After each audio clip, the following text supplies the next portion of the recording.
जब सुमतिनाथ भगवान की, शांतिनाथ भगवान की प्रतिमा बैठाने के लिए इतना धन का भाव छोड़ा जा सकता है, तो फिर खुद की बेदी में खुद को बैठाने के लिए भी कोई भाव बनाया जा सकता है।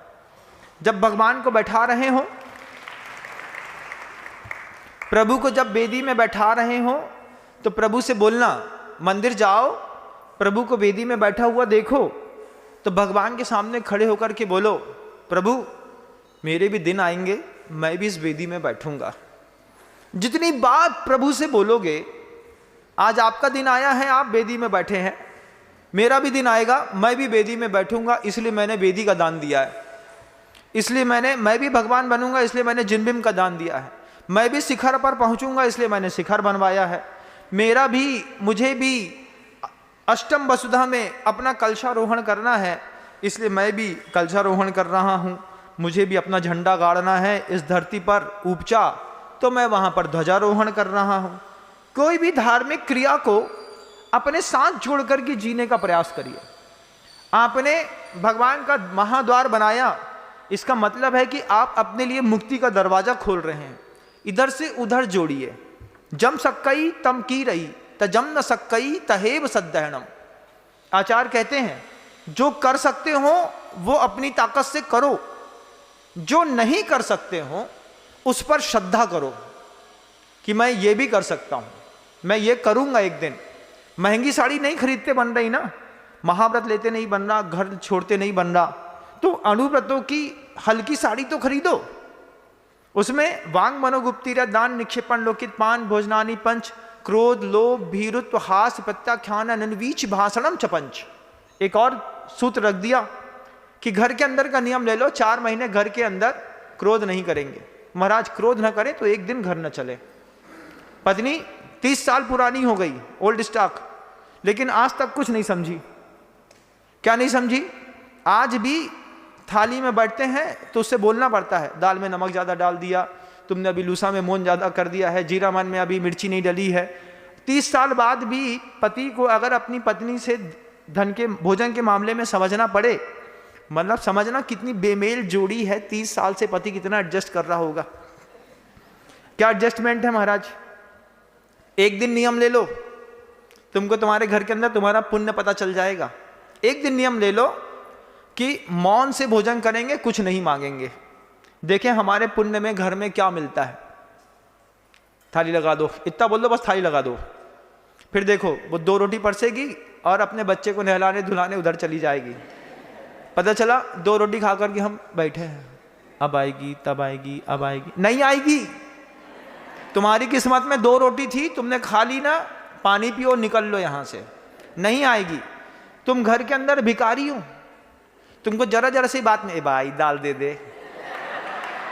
जब तक दाल नहीं मांगोगे दाल नहीं मिलेगी, जब तक पापड़ नहीं मांगोगे पापड़ नहीं मिलेगा, जब तक रोटी नहीं मांगोगे रोटी नहीं मिलेगी। ऐसा तुम्हारा पुण्य नहीं है कि तुम चुपचाप बैठे रहो, तुम्हारा पेट तुम्हारे मर्जी के हिसाब से भर जाए। किसी का पुण्य नहीं है पूरे संसार में।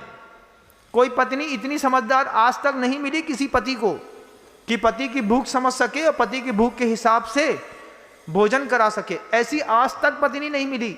एक दिन एक टाइम का नियम ले लोगे ना तो समझ में आएगा कि साधु बनकर के बड़ी महंगी साड़ी पहनने वाले जो लोग होते हैं वे कैसे मेंटेन करते होंगे। 365 दिन जिंदगी भर दूसरे के घर में जाना, दूसरे के हाथ का खाना, ना उसको हमारी भूख का पता, ना हमारे पेट का पता, ना स्वाद का पता, चुपचाप लेना और चले आना। एक दिन करके देखो ना, पता चल जाएगा। जितने पुरुष इतने बड़े मंगने हैं, ये तो खाना मांगते घर के अंदर, दे भाई चावल दे दे थोड़ा सा माँ। अब वो बेचारी बड़े अच्छे से, हाँ लो चावल ले लो, ऐसा तो परस्ती, ये लो चावल और खा लो।